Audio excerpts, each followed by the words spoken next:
Okay, here we go. Hi, Valerie. Good morning. I'm just going to mute you because there's some kind of loud noise. There we go. Okay. Okay, so before we even jump in and recap a little bit from last week and continue into our Kuntras HaChesed, which we were talking about from Rabbi Dessler from Strive to Truth, I wanted to just bring a little bit of light, quite literally, shed some light onto the new month that we just ushered in, which started yesterday, was the first day of Kislev. It started on Sunday, so Sunday and Monday were Rosh Chodesh.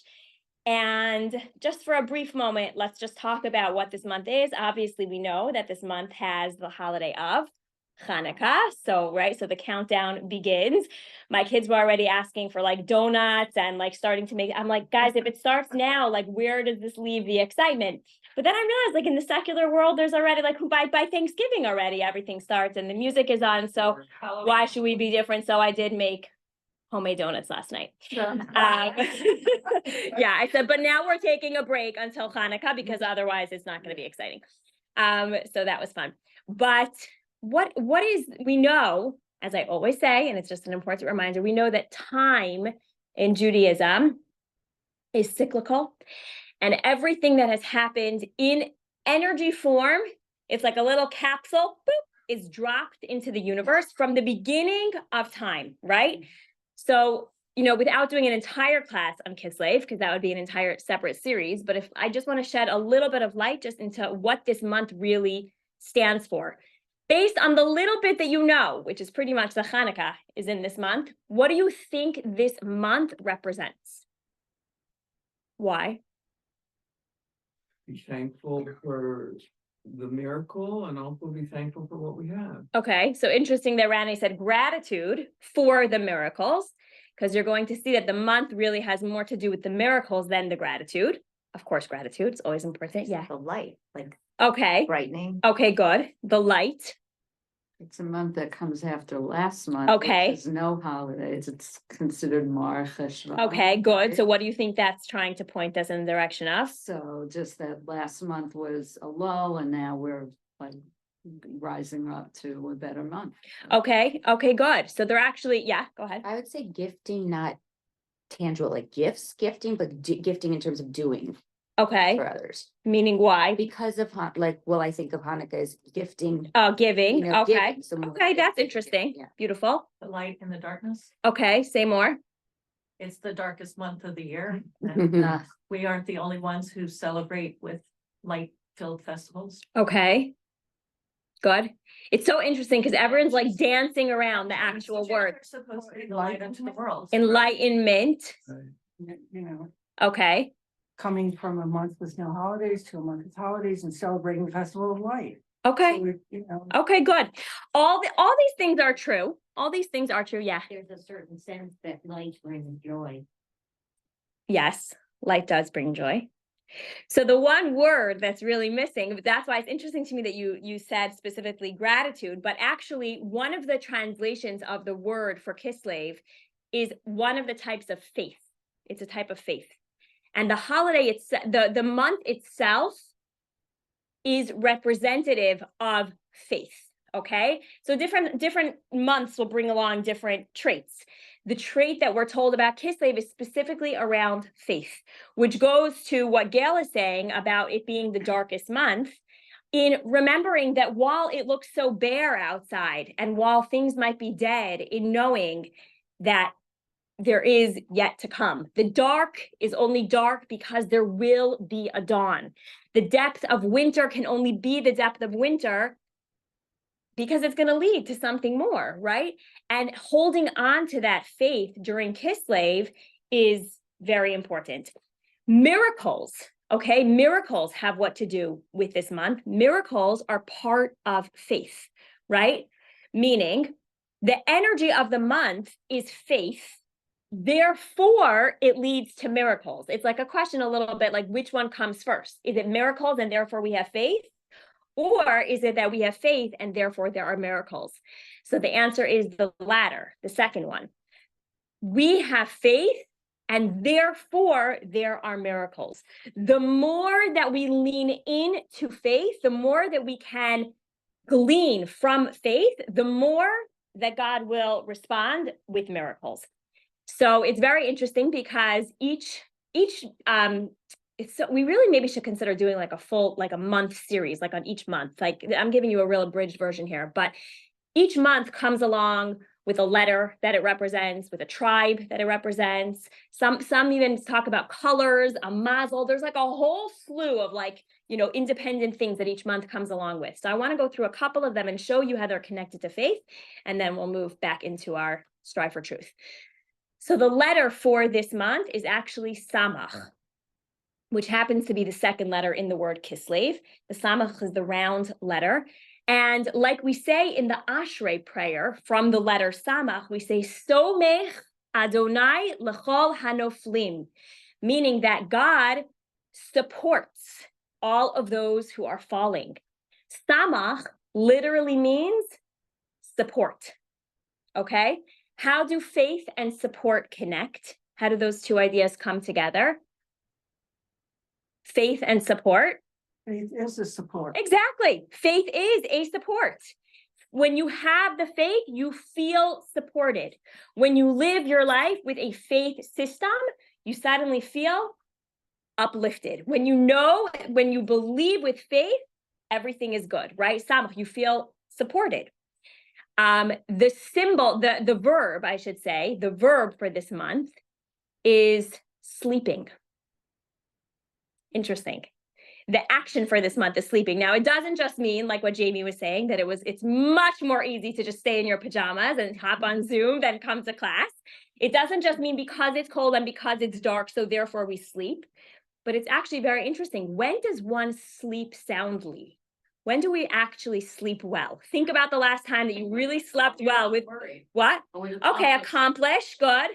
When you're not worried. Yes, exactly. When you're not worried. When is the last time that you were so worried it kept you up at night, right? You're not able to sleep. So the verb of the month representing sleep means that when there is that extra level of faith, when there is that extra level of security, we could sleep better. So Kislev, the avoda, the work for this month, is one where we are supposed to be trying. We're always supposed to be trying, but specifically this month, where we're supposed to be trying to step it up in our faith, step it up in a way that we feel like we are connecting to something, step it up that even though, and gosh, is it so apropos right now, even though it seems so dark, the world physically seems so dark, the circumstances around us seem so dark, Kislev is a time of miracles. And I want to just share with you one last beautiful idea, and that is that when you think about the miracle of Hanukkah, oftentimes you'll ask anybody, what was the miracle of Hanukkah? That the oil lasted, right? The oil lasted. But there's actually a bigger miracle than the oil lasting itself. Maccabees defeated, right? Like there was- Okay, true, yes, and we say all of this in our prayers, in the Al Hanisim prayers. You're right, that the Maccabees were a tiny little nation, and they defeated this humongous army, right? But there's a bigger miracle than the actual lasting of the oil. And that is that they looked for the oil, because it made no sense. Isn't it because they found that one jug? It's a step before they found the one jug. It's that they chose to look. The miracle itself was that they chose to look. It made no sense. When they looked at the defiled temple, when they looked, where am I going to find a little jug of oil? It didn't even make sense for them to search. But you know what? That little tiny spark of hope, that little tiny spark of faith was somehow still there that said, you got to look. Because if you look, you might find. And that is the biggest miracle of the Hanukkah story. When we look for the oil, when we look and know that even though it's so dark, there might still be some kind of a glimmer, some kind of something. And then you know what we say, you open up the doorway of a tiny little needle, and God will open up the doorway that horses can dance through. I just made that sound very fancy. That's not really the way that I think of our fathers. Yes. Yes, amen. So the goal over here for this month is to think about that, that concept of the Jewish people looking for that jug of oil, where each and every one of us is going to have a different answer, but each and every one of us has to ask ourselves, where is it in my life that I've become complacent, that I've given up hope, that I've stopped praying, that I've just kind of said, that it is what it is, which, sometimes acceptance is good.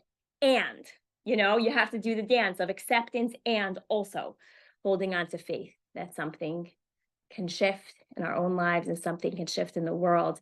And that faith is the miracle of this month. So this month is all about faith. This month is all about miracles.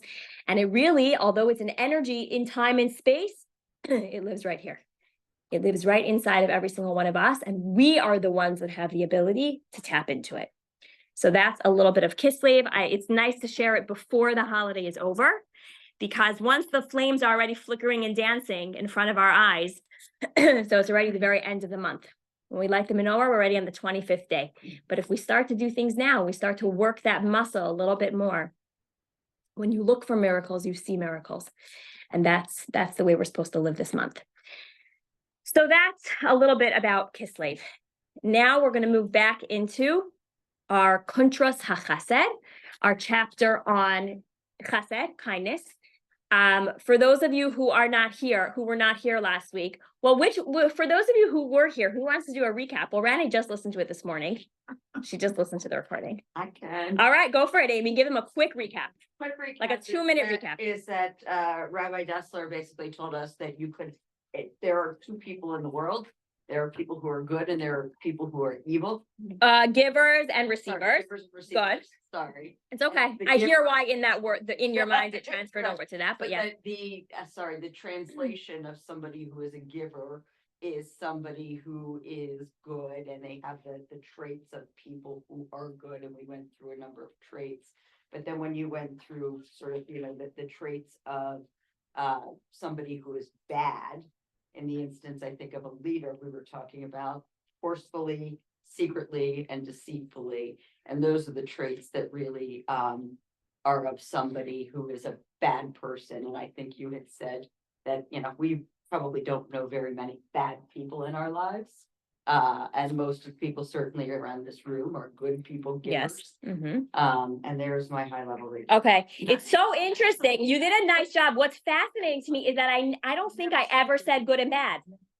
In your mind, you equated it, but I don't think I ever said good and bad, and I think that is an important thing. We're going to talk about that in a second. Yeah. What caught me is that you had said that to be a giver, you also have to be a receiver, whether you like it or not.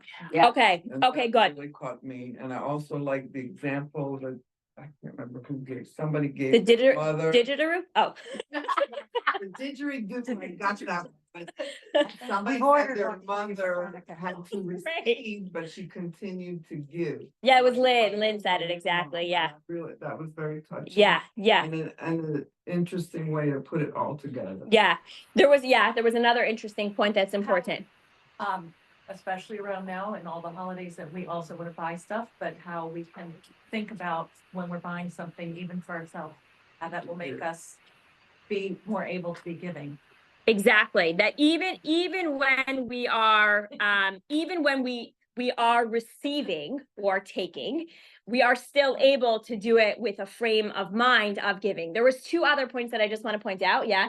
I think we all thought like if you're in the middle, you'd be in the best position, like you do equal amounts, but then I guess you sort of said if you're a giver, you still have to receive, but the ideal is not the middle. There is no middle. There is no middle. That was the other point that I just wanted to bring out that's important, is that Rabbi Dessler actually says that with everything else in life, there seems to be what we call the Shvil HaZahav, the golden path, which is kind of like you take a little bit of each trait, you balance it out, you fall somewhere in the middle. And he says that with giving, it's actually not. You're either a giver or you are a taker.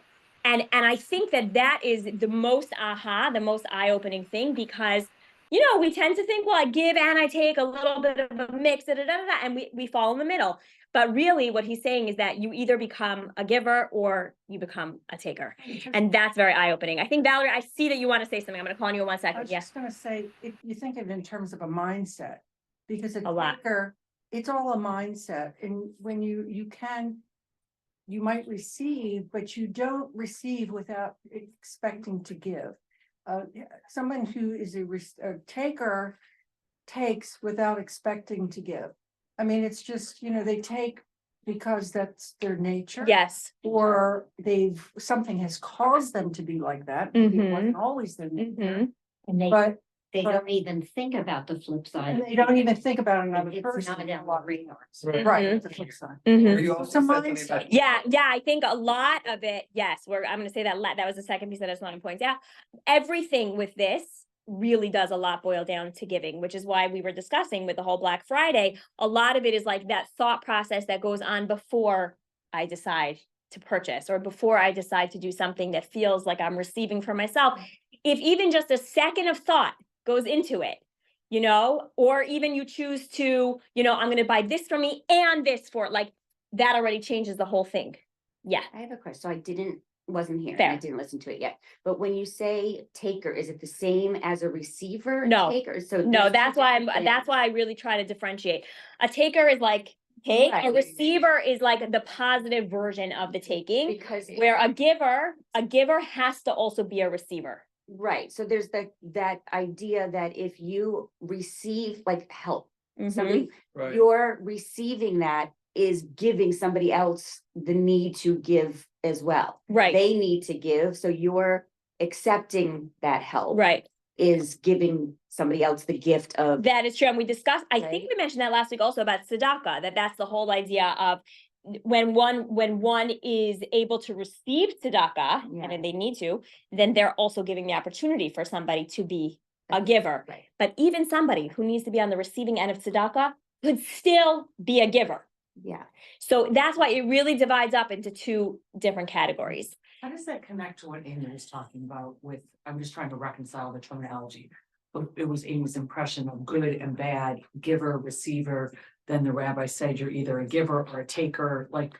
Yeah. But then. So in Amy's mind, I hear why it falls into good and bad. He does not say that. Mhm. He doesn't label people as good or evil, as I don't think he would. He would just not put people into that category. But it does kind of make sense why she would say that, meaning the good people, the people who have that good inside of them, are going to be the givers. The people who are more evil, as she had said, are going to be the ones, or selfish or ego, are going to be the receivers. The other, the takers, sorry. The other point that was just very, very important, the other point that's just very important for those of you who were not here last week, and then we'll carry on with new material. Actually, I'll call on Valerie and then we'll carry on with new material. But we said that all Musar, all character traits, all development, everything stems back to this trait, either a giver or a taker. Patience, anger, right? We went through people threw out different kind of traits. Everything boils back down to, am I a giver or am I a taker? And when you look at the whole lens of self-development through giver or taker, it just completely changes. And I was like, challenge me, like show me something that doesn't fall back into this category. And I mean, we didn't spend too long on it, but I don't think it's possible to come out. Everything falls back into this. Okay, Valerie, go for it. So I just wanted to say one of the notes that I took last week that I thought was interesting was when we talked about you can't give endlessly or you'll burn out.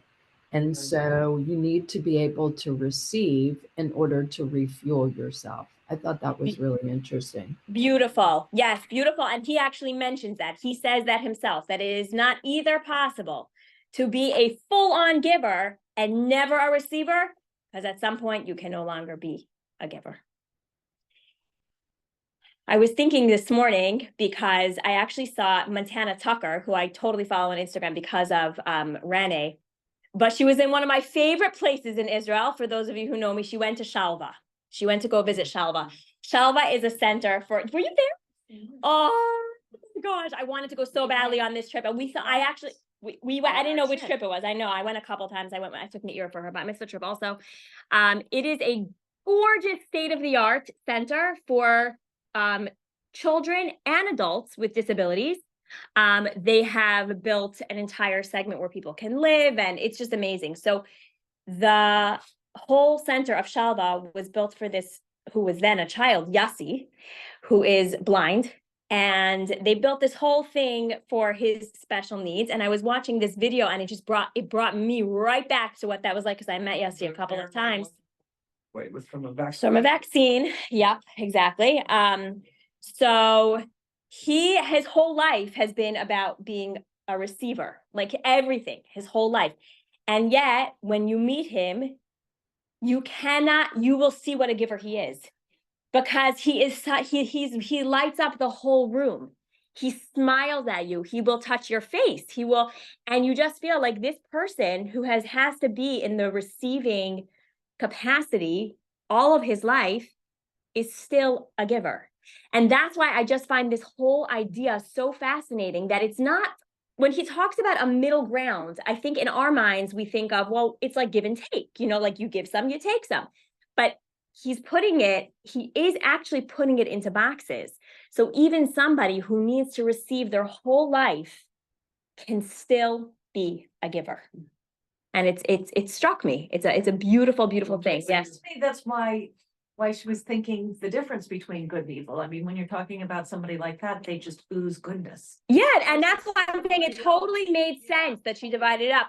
Totally, and I wasn't wrong. It just, he never said those words. My interpretation. but Yeah, you're exactly, and it's not each wrong. of the different traits, and we talked about, I can't remember which. And they one. seemed good or evil. Crystals, right? they Yes. said good or bad. Yeah. Things you would Yeah. associate. Yeah, no, 100, you weren't wrong. I just wanted to point out that he doesn't use those words. Yeah. Use the example, your grandmother receiving, but always giving a tissue. Because that was what she. Yeah. I thought that was lovely. No, it's fun. Yeah, yeah. That's a good one. Yeah, exactly. Okay, so we are going to move on now, actually, what he calls Masa Umatan. And, I think some of these things it's just interesting. It's interesting to read. It's interesting to hear about. And this has to do with the whole category of business dealings. So you might think business falls into a different category, right? Like, I need to provide. I need to make it to the top. I need my company to be successful. Right? Well, with that mentality, says Rabbi Dessler, beware, because that could fall into making you a taker. Okay, so I'm going to read to you some of the lines over here that he points out. So he says, interesting over here. So just to support Amy's point, he quotes over here, you might say that only giving is good and taking is bad, and you will disrupt the whole order of the world. All creatures are made by God to both give and take, which I translated as receive. This is how God has arranged the world. Why should man be any different? Why should he not take as well as give? The truth is clear. There are two kinds of taking. There are some who take the maximum and give the minimum.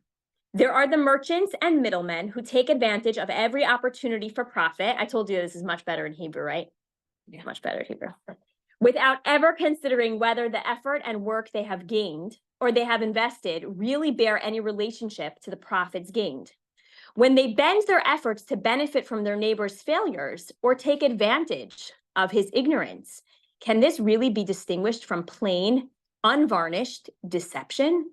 Not to speak of those who amass their fortune by usury, battening on other people's hard-won earnings, or who exploit their workers, paying them a pittance. Wow, I love this English. This is great.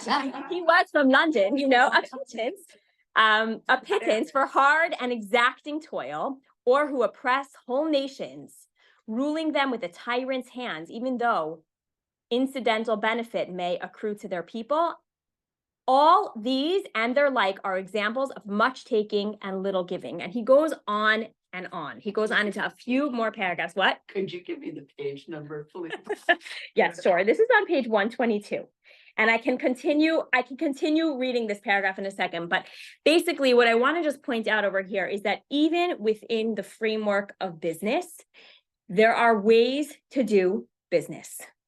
When one lives their life, and he's going to bring two examples, one who lived many, many years ago, like in the Torah times, and one who lived just more recently. And again, these are very high levels, so I don't want us to think like, oh, that's what I'm striving towards. But it is important to note that even when one is doing business, like, are we thinking about the people around us? Are we thinking about how this is going to affect other people around us? Or are we just like a little snake trying to slither to the top of the pole because I have to make it big? Now, even for somebody who wants to try to make it big, you see tremendous people who are wildly successful and go about it in ways where they are still complete givers. They're looking around them. They're making sure other people are not going to get hurt along the way. They're looking around them. They're making sure they're not being the cause of somebody else's business suffering. They're looking around them and they're saying, from what I receive, who can I give to? Who can I build up? Who can I support? And of course, everything that I just said, the opposite can also be true. So that's why he writes an entire section just on business alone, which I think is just a fantastic, fantastic reminder of the power of what it really means to be a giver or a taker. Remember what we said last week, that we're trying to mimic the God-like behavior. If God is a giver, we are also meant to be givers. If we are tapping into that divine sense inside of ourselves, if we're tapping into that, then that will allow us to run our businesses, to run our lives in a way that become givers, because we're tapping into it, something inside of the divine. When we lose sight of that divine piece, when we forget about that divine piece inside of us, then not only do we forget to mimic God's behavior, but we forget about what our goal is here on this planet. And we try, again, like the snake, you know, like that slithery snake, which is really the root of all evil and all deception, tries to slither its way to the top in a way that is not really the best for humankind. Can I So, share something? please. I don't want to interrupt you. Yeah, go ahead. What you just said for me, like encapsulates literally why I had to leave corporate America. Oh, wow. Why I'm doing it right now. I'm like, there was a slithering snake over here. I was still trying to tap into the divine to be a giver, and everyone around me was Mhm. just a slithering snake. Like it literally just gave me chills. I'm sorry, just. Yeah, no, thank you for sharing. I think that is, I mean, so 100%. So you were, I just was like, not, I know, and I just hadn't said it in those words before. Like I knew it didn't align with the way that you just articulated it. There was like a lack of morality in the business dealings. Snakes. so here's the crazy thing about that. What the crazy thing about that is that what Rabbi Dessler will tell you, and again, for me, it's still hard to wrap my head around, but what he'll tell you is that people who live a life like that, it's hard to really think of them as real givers. Even, and I don't know if this is true, I don't know, but what he would suggest is that he would likely say, those people who are giving charity, they're doing it so that their name can be on the top. Right, They're doing it for the fame. They're doing it for the recognition. right. You see, it ends up falling into the same category. Right, but if you go back to the traits, which I bet Beth would agree, the people who are leading were forcefully, secretly, and deceitfully, and if they had those traits, they're not givers in the beginning. Right. They're takers. Yeah. Right. Right. It's the fundamental, that what you just articulated was the fundamental disconnect that I was observing for like the last year where what is going on here? What, I am at a totally different like plane than. Yeah, how yeah. they're all conducting themselves. Yeah. And the thing that I don't want to be either misconstrued for, and he doesn't say it either, although his examples would make you think, but I'm going to explain them a little bit. But you don't want to either, he's not saying don't strive to make money. That is not what he's suggesting, because he will give you examples of people who became very wealthy, but through being givers. And that's where we have to be careful. It's important to be successful, especially the world is supported on people becoming successful, being able to be givers, so that this is the ebb and flow. But when one loses sight of that divine inside about what we're really striving for, then they become into the category of being a taker. And that is a very slippery slope, because once that's the driving force, then it's reckless. Is everybody else get out of my way? And I don't even care what it's going to take, because I will make it to the top. And that goes back to who said before about the ego, right? That goes back to the ego. Exactly. Any comments on Zoom over here? Second.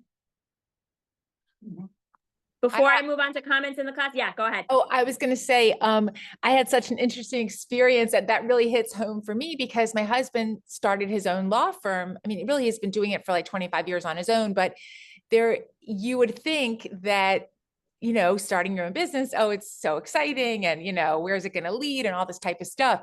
And so many times, Seth would remind me, Rachel, we have to make sure all the employees are paid. These people are counting on me. They want to have their families. They want to buy their homes. They whatever. I mean, we probably got paid less owning our business than there were times we just had no paycheck for a long time, as I'm sure a lot of business owners can appreciate, but it was such an interesting experience to see him lead by giving and to see how that has traveled. That is so stunning. That is so stunning. Thank you for sharing. Absolutely beautiful. Really cool to watch. Yes. Anyway. Yeah. Beautiful. Yeah. Devorah, I would love to add, this is Jen. Sorry, I'm getting ready. So Oh, hi, Jen. hi, how are you? Okay. Good. So this is so perfect timing because I meet with a lot of business owners. And even yesterday, I just met with a woman who's starting her own calligraphy business. And I always tell people, when you are trying to spread the word about your business and what you're doing, that you approach the person you're talking to openly and you always ask, how can I help you? And my mantra was always give, give, give, give, give, give, give, and then you ask. So people feel okay, she's not just coming to me because she wants something, she really wants to be collaborative and this is a partnership. And I don't know, so this speech is so perfectly timed for a lot of conversations I have with business owners who feel nervous about approaching people because they don't want to come off the wrong way. And I say, if you just immediately start with talking about the other person and how you can help them, then they're wow, this person is really looking out for my best interest as well. And then everyone wins. That's true. 100%. Beautifully said. Beautiful. Devorah, Yes. it goes along with the idea of feeding your animals and maybe making sure, that they're fed as well. And if you don't, it's starting with the basics. That's very interesting you say that. We'll see if we get to that today, but that's going to start the next chapter, which has to do with giving and loving. Remind me what we said about the animals is very interesting. Yeah, but good point. Yes. Just if anybody's interested, a friend of the family's, Rabbi Usher Meyer, wrote a book, The Business Ethicist. And it's a lot Very about cool. what you're talking about, business and ethically and all that. Wow. Fascinating. It's also good to hear that side, just to piggyback what the last two comments were from Rachel and Jen, that, truth will prevail and, the goodness will be successful. And so you can be very successful. Absolutely. Directing yourself that way. Absolutely. Yeah. Absolutely. 100%. And when that is the front and center, when that is, how many Right. people that I've gone in to ask for money for, and they have beautiful signs in their offices, hanging I trust in God, everything that I have is from him, in reminding themselves that even their financial reward that they've been gifted, and I'm sitting in some pretty nice offices, they're remembering this is really just a gift from the Almighty, again tapping into that space of the divine. That Yeah. good manager that doesn't, that compliments everyone and doesn't take the, all the prizes for themselves and ego. It all falls into It all that. falls in. It all falls into the giver and taker. Absolutely. Mhm. Yeah. That comment about the ethics, the book about ethics that Renee made, I was so interested to learn also that my husband regularly consults with an ethics counsel. So there are lawyers that specialize in directing other lawyers in how to make sure that they're acting ethically. That's beautiful. It was very interesting to see that. Yes. Wow. Really nice. Thank you for sharing. Beautiful. Okay, so he gives now two examples. One of them was Chanoch. I'm going to read it to you from these notes because they're a little less old-fashioned. But he says that Chanoch, who was the 7th generation after Adam, so now we're really dating ourselves, we're going way back. And then the next example that he's going to be is going to bring the Chavetz Chaim, which was just in the last couple hundred years, it's much more recent. So the 7th generation from Adam was a long time ago. But he says that Chanoch was a cobbler. And with every stitch that he made, he achieved mystical unions with the Creator, which is a very strange line. So he says, so Rabbi Yisrael Salanter said, so he now quotes that Rabbi Yisrael Salanter explains, what does this mean? He has mystical unions with the Creator. Like, if he's stitching, should he not be thinking, like, what's going on? So he says that actually what's going on is that he's not really allowed to divert his attention to anything else while he's doing that work. So what it means, says Rabbi Yisrael Salanter, the mystical unions which Hanoch achieved were nothing more nor less than the concentration which he lavished on each and every stitch to ensure that it would be good and strong, and that the pair of shoes he was making would be a good pair, giving the maximum pleasure and benefit to whoever would wear them. In this way, Hanoch achieved union with the attribute of his Creator, who lavishes his goodness and upon others. So I just summarized basically what he's saying. Yeah, you have a question He's before? saying basically take pride in your work. It's more than taking pride in his work, because this line, again, this was from a long time ago, but this line is very strange. Like, he was a very ethical person, but like he had these mystical unions with God while he was in the middle. Like, it makes it sound like he was off, like doing his job, but kind of like not doing his job. So he says, no, it's actually exactly the opposite. It's that every single stitch, he was actually thinking about how he can build the best pair of shoes for the recipient of this shoes.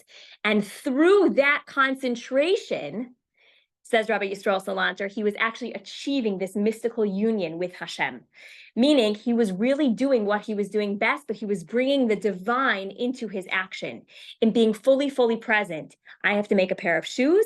I am going to put my 1000% attention into this pair of shoes.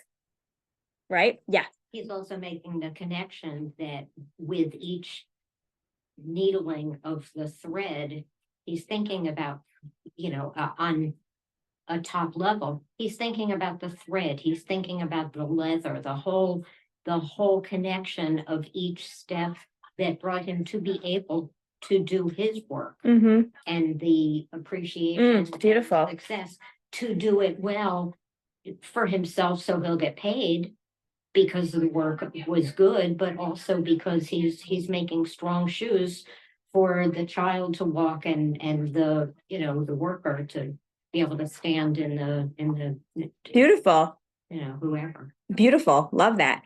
I So he do just ends that off with this, my artwork too, by the way. what do you I do- do? I do that. I think about that when I do my artwork, whether I'm creating jewelry or my paintings. I'm thinking about making someone feel better for when they wear one of my pieces, or if they have one of my artwork up, that it brings them happiness or joy, or That pleasure is in so some way. beautiful, Lisa. Thank you for sharing that. That is stunning. Sure. That is exactly what we're talking about over here. That is beautiful. You're wholeheartedly, single-mindedly putting your efforts into that labor, which, yes, it might be getting you money and can also be on that giving end. So he ends this paragraph by saying that his Hanoch, his taking, would never exceed the value of the work that he was doing, the measure of his giving. Meaning he put in so much into whatever he was going to receive back that it way exceeded, which is a very, which is exactly kind of the way that he's saying, that's kind of how you define that line. The second person that he brings, and this, I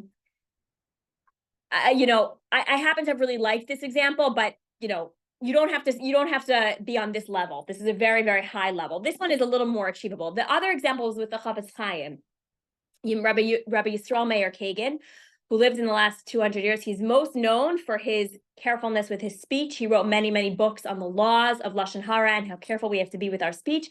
And he has become, even though his name was Rabbi Yisrael Meir Kagan, he has become known as the Chafetz Chaim, which means the desirer of life, because he was so after the pursuit of just being careful with our speech that he became known as the Chafetz Chaim. An unbelievably humble man. But he talks about that when he opened up a store, he opened up a grocery store, and he said Rabbi Dessler says it goes without saying that his goods were of the best quality. His measures were always heaped up and his scales were always tipped in the favor of the company, of the customer. And so what happened was naturally, the doors were always flooded with customers and he became wildly successful.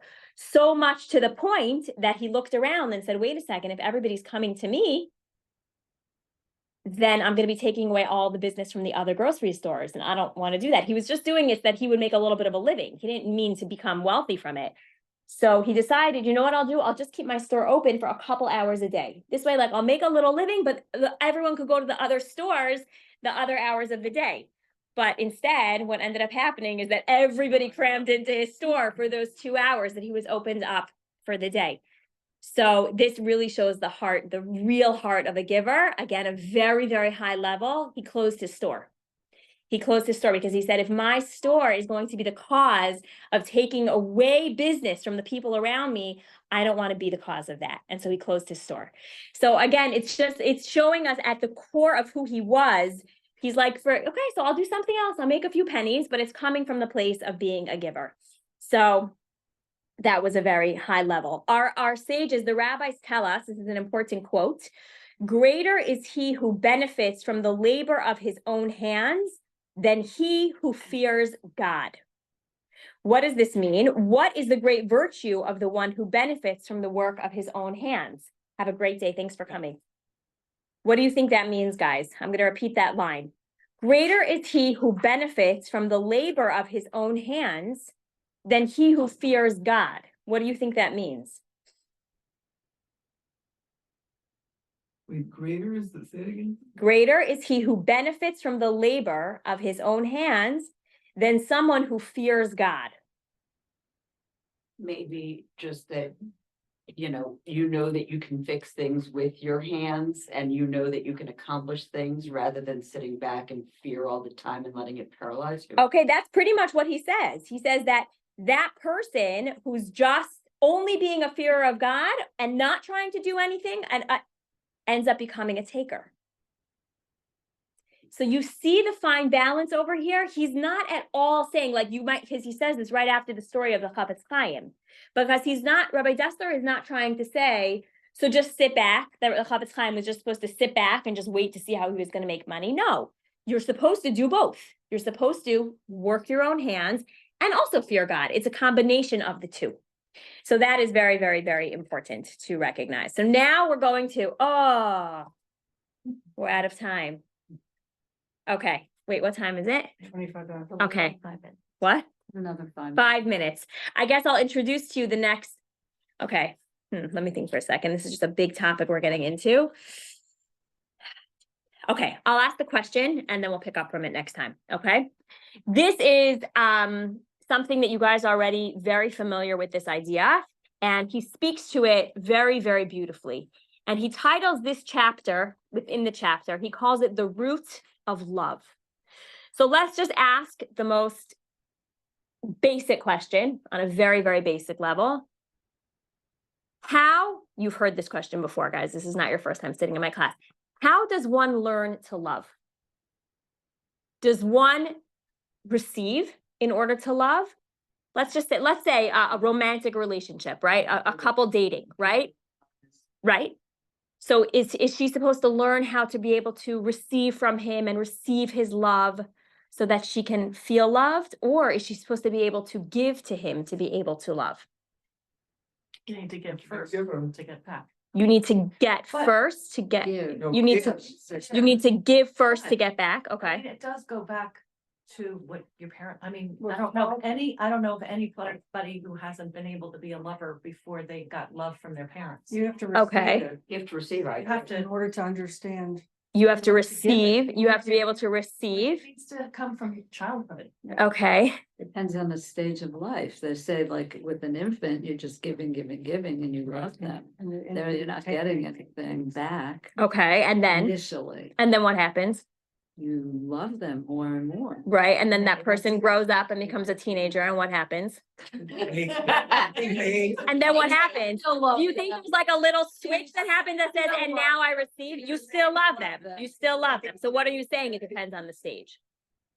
No, when she said a child and an adult, it's different stages. I think what she's talking about is we talked about the foundation. We said ideally it's supposed to come from a mother, but that the foundation of a human, in order to fill in that piece of their heart and soul, they need to be able to receive. I mean, it's attachment theory, really, essentially, right? They need to be able to feel like they received love in a healthy form in order to be able to give healthy back to the world. That's not really what I'm talking about. That's not really what I'm talking about. Because let's start with the mother. Let's start with the adult. Because the way that Hashem made us wired is that as babies, we are supposed to, exactly, as babies, we are supposed to be receiving so that the foundation of the building is cemented, okay? So if you think of the love of a human, like the heart being very like raw and like very unsettled, hopefully through the power of a healthy, normal mother, and not everybody is lucky enough for this, the cement gets poured in strongly and the foundation of the building is now settled. So that the heart, exactly. So that's a given, okay? So that's a given. So now you have this baby and now this baby is growing up. This baby now has a cemented heart. Okay. So now the question, so now maybe the answer will be more obvious. So you give to get. Okay. So you give to get. So the answer is that, and Rabbi Dessler is going to give a whole segment on this. And really, this is his idea. Well, it's really in the Torah, we see it, but he develops this idea tremendously. And he talks about the root of love is always to be a giver. Anytime that anybody wants to experience love, they always need to be a giver. And the most famous way that we see that this is true is because the word itself, ahava, which is the Hebrew word for love, the two letters in the middle are hav, which means to give. Anytime that you are feeling lack of love towards something or someone, whether it be a dog or a human, the first thing that needs to go off in the brain is, have I given enough? Have I poured into enough?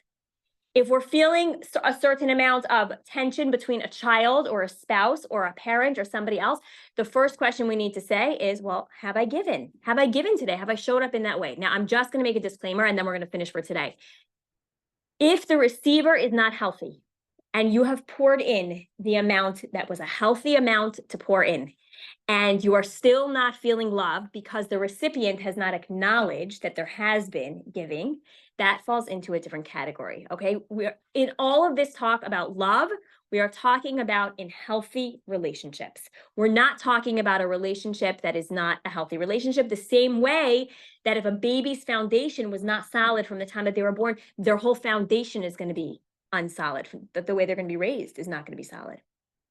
So we're going to pick up with this from next week. I'm going to read to you just the first paragraph and then we will stop for today. There is nobody in the whole world who does not possess at least a spark of the faculty of giving. This may be seen, for instances, at times of family rejoicing when people of the most grasping nature still feel the urge to involve their friends in their celebration. No one's joy is complete unless he can share it with others. Similarly, everyone has a deep-seated need for social life of some sort. This is why solitary confinement, separation from the companies of one's fellow men, is considered such a severe punishment. What is the nature of these yearnings? It's sparks of the faculty of giving. So we're going to talk about what the power of giving, why it leads to love, and how to work on that and how to develop that, and how that is, even though we said you fall into either category, how that is essentially a muscle that can be worked on. I'm going to pause the recording here. I just wanted to remind you of an incredible story. Anyone who has to go can go. But just really